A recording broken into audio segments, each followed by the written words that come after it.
Hey everyone, it's Ben Hardy here, and in today's video, I'm going to be taking the Silverado ZR2 Bison off-road. Now, I'm basically going to do a bunch of off-roading today, and I'm going to show you guys the highlights in this video, and I'm going to talk about how this ZR2 off-roads, especially when you compare it to vehicles like the Ford Raptor, the Toyota Tundra TRD Pro, a lot of vehicles in the segment. And so with that being said, let's just get right into the video.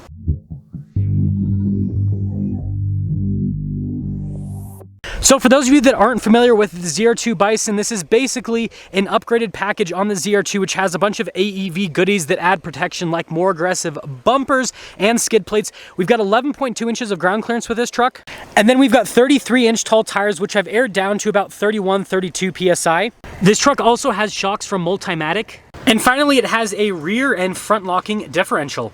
Well, we are starting things off with this super steep hill. I've got the inclinometer on the heads-up display.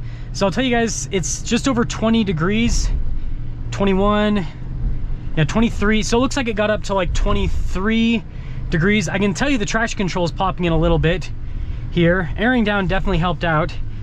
But yeah, I mean, getting up that, no problem. Now the rest of this is actually easier. I think this one's more like 15 degrees is what this gets up to.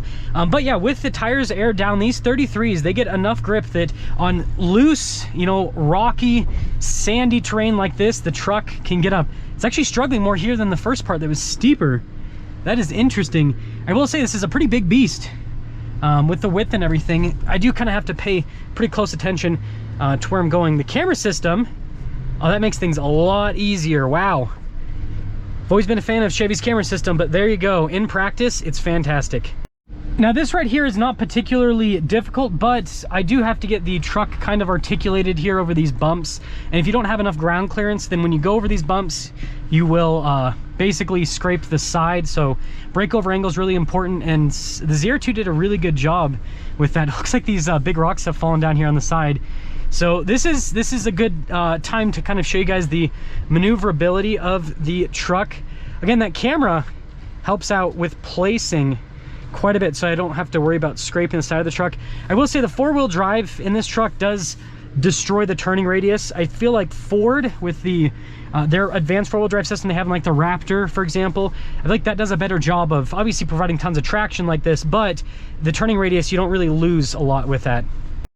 Okay, this section right here, again, not particularly difficult, but it does require a decent amount of ground clearance, about 10 inches at least, and then a decent amount of articulation, especially for this section coming up here. Now, I do have a complaint about this truck already, and that is the gearing. So yes, I am four-wheel high. Obviously, I can go into four-wheel low, and that will help out.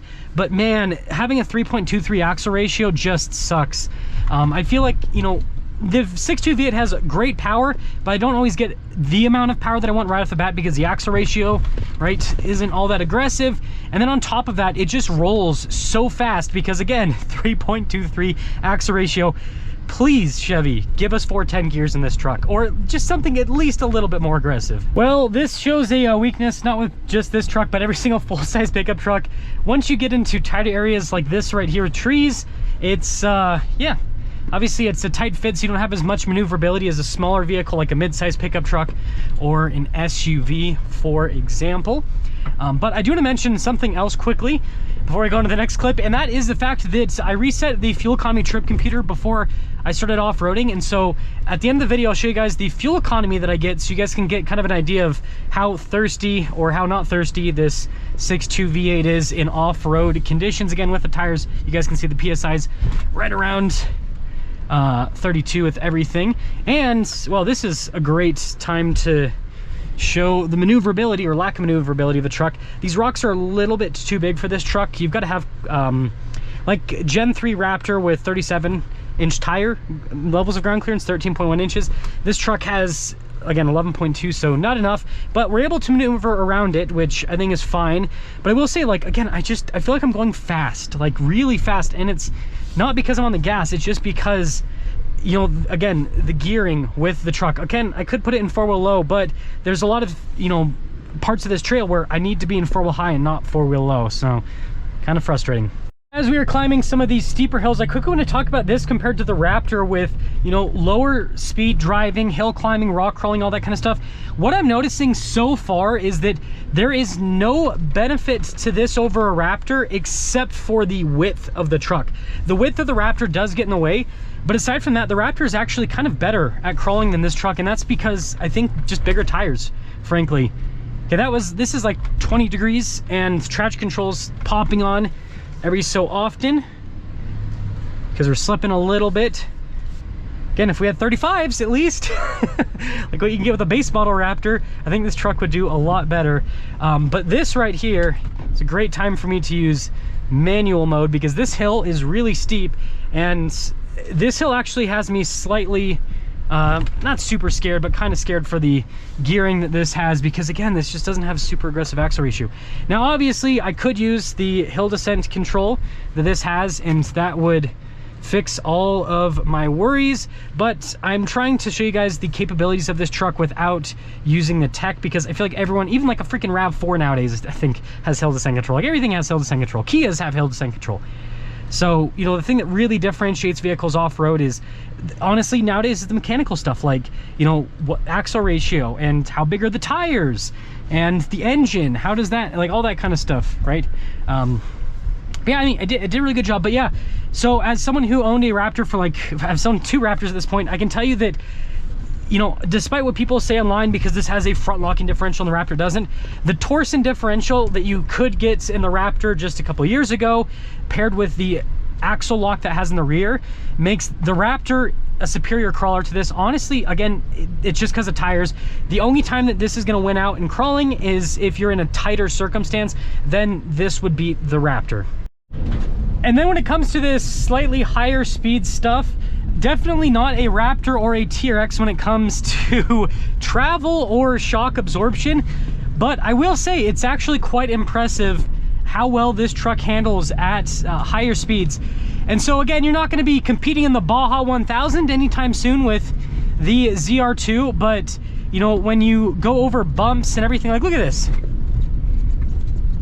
it handles it all really well, and it's actually really comfortable. So they've done a great job with the shock setup and the suspension setup on this. Okay, so we've got the truck in 4-wheel low and terrain mode because we're doing some rock crawling here. And you know, normally I check to make sure the truck can clear the midsection, but with the AEV skid plates and everything, if this thing scrapes, you know, obviously it's not my truck, but at the same time, I'm also okay with it because I know that the AEV skid plates, oops, I didn't mean to click over. I know that the AEV skid plates will handle everything. But I mean, yeah, that was not even a struggle whatsoever getting up that. So yeah, ground clearance and tire grip and everything are great. So that's what you guys do appreciate the ZR2 for just one moment. So I've got it fully flexed out here on this rock. You guys can see the 33s there. And then this gives you a really good view of the shocks and suspension here in the rear. But this thing actually flexes out pretty dang well. It's, again, pretty close to the Raptor. Not quite Raptor level, but it's actually pretty dang close. And when you take a look at it from the other side, it looks so crazy with the wheel tuck and everything. But yeah, there's a quick look at the suspension, I guess. Okay, well, this next obstacle might not look like much, but we are going from a descent to a climb. And so if this truck does not have enough angles, then the bumper will scratch, or the receiver hitch or something will scratch in the back end, and we will definitely hear it. So we're transitioning right now. Okay, this is where it's gonna happen. By the way, the one pedal drive in this is way better than Ford's. No offense, Ford, but yeah, this definitely is way better when it comes to one pedal drive.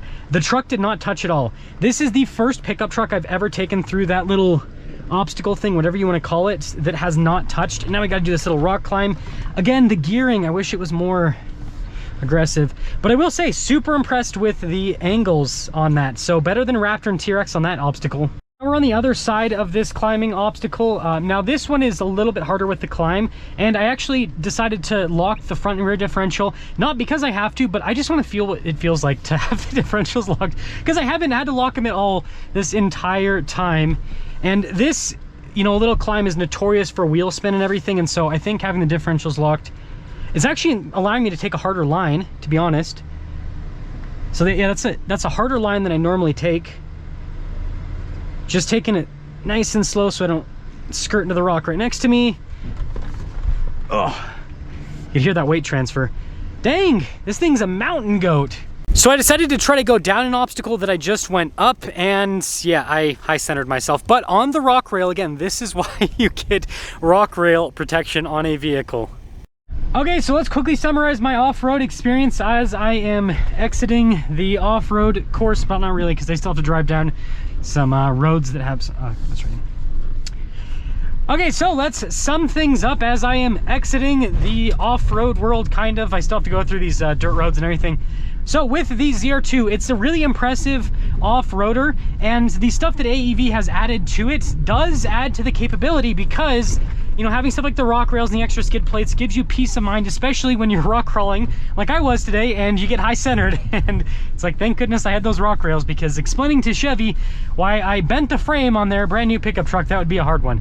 So yeah, it definitely has a lot of benefits. Now, compared to Ford Raptor, Ram TRX, I know that some people are gonna say they aren't comparable. People compare them, okay? Here's the deal. Those trucks definitely beat this when it comes to high-speed off-roading. However, this is actually pretty impressive with its higher speed capability.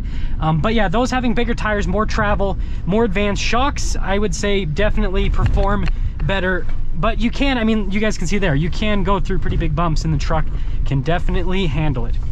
And then compared to competitors that are, you know, closer to this in terms of capabilities, like Ford Tremor, Toyota Tundra TRD Pro, for example, I think this just beats the Tundra TRD Pro. I do like the Fox shocks that the TRD Pro has, but I feel like these shocks are just as good, if not better.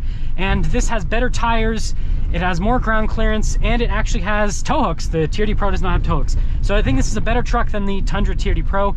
And then when it comes to the Ford F-150 Tremor, I do think these shocks are quite a bit better than the Tremor shocks, but when it comes to crawling and other, you know, off-road capability with low-speed stuff, I'd say they're pretty close, but I would kind of lean more towards this over the Tremor because of the locking front differential. You can get a Torsen with a Tremor, but I do like this front differential lock more so. So let me know which trucks out of the bunch you would pick, but after taking this Bison off-road, I am super impressed with the capabilities. It is one of the most capable, ooh, look at this. It is one of the most capable pickup trucks you can buy. I'm not going to go through the big pedal because I don't want to clean that up afterwards. But anyways, let me know what you guys think about the new ZR2 Bison. Oh, and by the way, here's our fuel economy after off-roading, so just under 9 miles per gallon.